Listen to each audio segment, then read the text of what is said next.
Sports here with Rudy Hernandez, trainer of Carlos Cuadras. Big fight Saturday night, man. Tell us a little bit how training camp went, how that whole thing was. It was smooth. We had a good training camp. We had good people working with Carlos, Peter Park on the strength and conditioning, Jeff Fisher as a running coach for Carlos, and we had good sparring. We had close to like 195, maybe 200 rounds of sparring.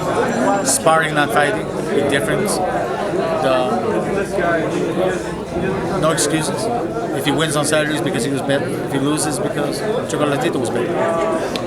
You're training the bigger guy. Obviously, Chocolatito's moving up a weight division to fight him. How do you use that to your advantage on Saturday night? I don't. Carlos does. I'm hoping. But at the end of the day, it's like when that bell rings, I don't think some things will compensate once for others. Chocolatito being around as long as he has and has seen pretty much every style and every fighter has. So I mean, it's at the end of the day, it's going to be who imposes his style and who wants it more. You're one of the guys that's actually just kind of close to both guys. Actually, you obviously have been helping Tekken, been with Tekken, when kind of help both guys. How does that kind of change your mentality, kind of going into the fight? At first, it wasn't something that I was all happy for, quick and to like jump for joy because they're fighting. It kind of sucked because I was either going to be in one corner or the other, and I got the job to. I was given the job to train Carlos, and so that's what we did. And unfortunately, we're fighting one of my favorite persons and fighters of all time. I've gone as far as to say he's better than Alexis Arguello, and but it's that that's out the window now. Right. For now. Right. No, definitely. Just want to take a boxing line like yours. Just want to get your take on the fight that's earlier in the day, the earliest fight of the night, Brook versus Triple G. First, kind of, what are your thoughts on Brook actually moving up to fight kind of the boogeyman of the middleweight division, and how do you think it's going to go? Look, Brooks he's a hell of a fighter, but most importantly, he's daring to be great. And in order to do that, you gotta challenge yourself. You gotta go up there and you gotta go against what's the best. And Brooks has decided that when Chris Eubanks decided that he really didn't want to fight, so he came up with all the excuses in the world and made everything impossible so that that fight wouldn't take place and save face to a certain degree. Then Brooks says, "Well, I'll fight him. Why not?" He dares to be great. Something that these other guys choose not to. We all know the world over, no matter who you ask, is going to say he should have been fighting Canelo against Golovkin. But Canelo, he talks strong. He talks like a strong man, but his actions speak louder than words. So, I understand that he's a product, but I also understand that your credibility, and if you want to be part of history, then you have to challenge. I understand that history doesn't pay the bills. I understand that nobody gives a rat's ass about a fighter after he's retired. He's more of a businessman. He's doing what's best, what's in his best interest, and that's good, and that's great for them.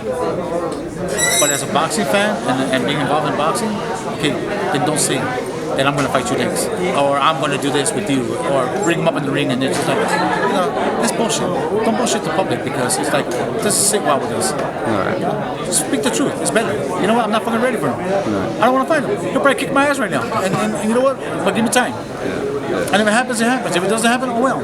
But I got another agenda. But you 40,000 people keep coming to support me, because Mexicans don't seem to know any better sometimes, and it just irritating to me, because he hasn't earned that right. He talks about being the A side. Yes, I understand to a little degree, but you ain't done shit. You haven't done anything to claim that I'm that guy.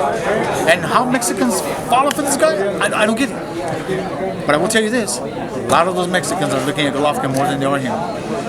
So he got criticized when he was in Mexico for his brother's fight. I think people were the people in the Mexican fans were telling him, "Why don't you fight Golovkin? Why don't you?" There's nowhere he can't hide nowhere in this world when somebody's going to come and ask him, "Hey, when you fighting Golovkin?" Because you open your mouth too many times, and now you're running around like a guy who has no word. He's not a man of his word. And me, as far as I'm concerned, I can give a rat's ass who he fights or who's the next fight he has. I'm not watching because at the end of the day, why? Why would I support something I don't like? But come Saturday night, September 10th, you got two of the best fighters fighting each other. And those are the guys that should be compensated. Those are the guys that should be making the millions and millions of dollars because they dare to fight and be great. But this other guy, Canelo, and all these people that come around, he's sickness.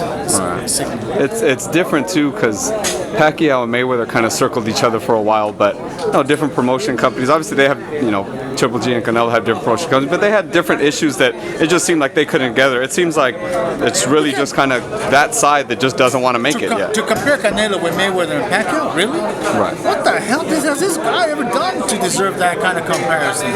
Don't forget, Floyd Mayweather, and I was like 17 fights as a professional and fought General Chiquito Hernandez for the WBC title. He right away immediately stepped up to the plate and fought the best that was in the division. Then he moved up in weight, and then he moved up in weight. But he fought in every division that he fought the best that was there at the time. No different than what Oscar De La Hoya did. Oscar a little bit more careful, but not Floyd. Floyd has been a badass. When he decided that he was the A side, he had already earned his stripes well before Canelo. What the hell has Canelo done? I mean, what do you think he's done?